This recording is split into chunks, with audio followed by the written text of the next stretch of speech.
So, I've decided to remake my Theory Rules video because when I first made it, my ideas hadn't been fully fleshed out, and especially compared to my other videos, it's pretty crass. So here it is, my new Theory Rules. So the point of this channel is ultimately to find additional information hiding in plain sight regarding a series that I care about. As such, all theories will use evidence to back up their claims to give them grounds for validation.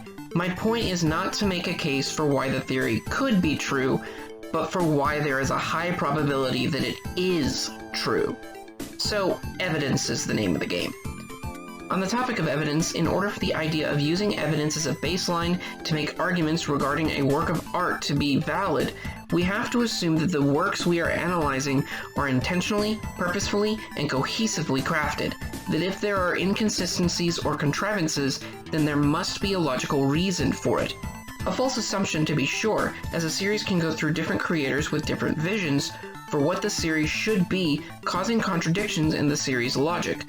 But this assumption allows our arguments to remain objective, as acknowledging some information but not others forms an evident bias, and thus arguments cease being objective and end up subjective, and evidence becomes mere texture flavor, and these videos lose their meaning. This said, however, contradictions in the continuity are bound to occur. In order to remain objective in our analysis, there needs to be a way to manage said contradictions.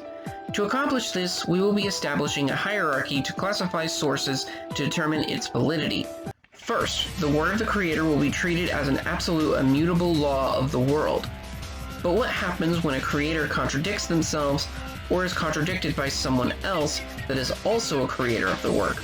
Well, the validity of the claim is to be taken in accordance with the rank of the person making the claim. It would make no sense to take the word of someone involved in the marketing of the product over someone that is directly involved with the creation of that product.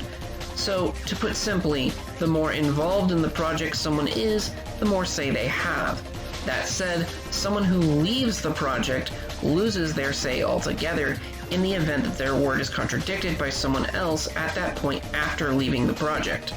But anything they said before leaving is to remain valid unless contradicted by someone of higher rank before they left the project. In cases where a creator contradicts something they have previously said, since the projects we are looking at are constantly evolving, new statements take precedence. Next up is word of the characters, which are also to be taken as absolute fact, but unlike with the creator, the characters in the story can be wrong, as they might not have all the information. So we should consider who is saying what, ask questions like, how smart is this character? Does what they say contradict what a smarter character says? Is there reason to believe that they either don't know what they are talking about or are lying? What is the context of this scene? Is the character exaggerating when they make their claims? Is this a dub? What does the source material say? In most cases, we'll take what is stated as 100% fact, but there are instances where what a character says may come into question. If Cell says he has the power to destroy the solar system, we should believe that he does, since he is clearly intelligent enough to know what the solar system is, and it was never indicated that he might not know what he's talking about. But this scene from Dragon Ball Z where Piccolo says, "It's faster than the speed of light." In context, this scene just makes no sense, since Goku and Piccolo have already been referred to as beings faster than light, such as this scene. What? Goku moves at the speed of light, yet he thinks he's slow? As such, this scene calls into question all other incidents where Goku's speed was referred to as faster than light, as well as this scene, marking it as likely exaggeration. Still, in any other circumstance, we will assume that such dialogue is true unless there is reason to believe otherwise. Third in our hierarchy is what we see happening in the story itself. The reason why what characters say takes priority over this is because the word of the character is still more or less the author telling the audience how things are. So it's kind of like an extension of the word of the creator. What we see on screen is also not necessarily indicative of the truth, as the proportions of characters might be off in certain scenes. Characters might be shown doing things that they can't actually do when their abilities are explained, and etc. Following the visuals is, in the case of video games, gameplay.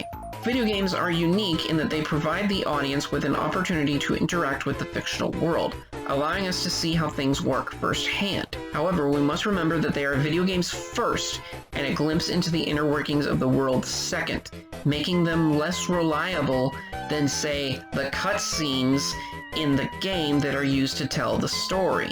In last place are the real-world physics. The fictional universe is based off of our own real-world counterpart.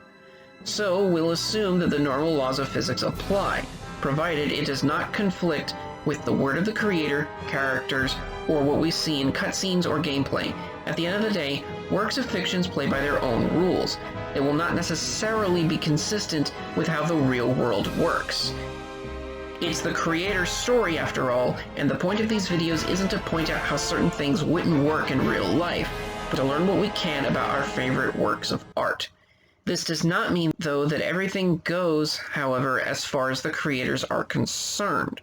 When looking at a work of fiction, the concept of continuity is incredibly important, as not everything with the same brand name is part of the same ongoing story, meaning that each work operates underneath its own line of logic.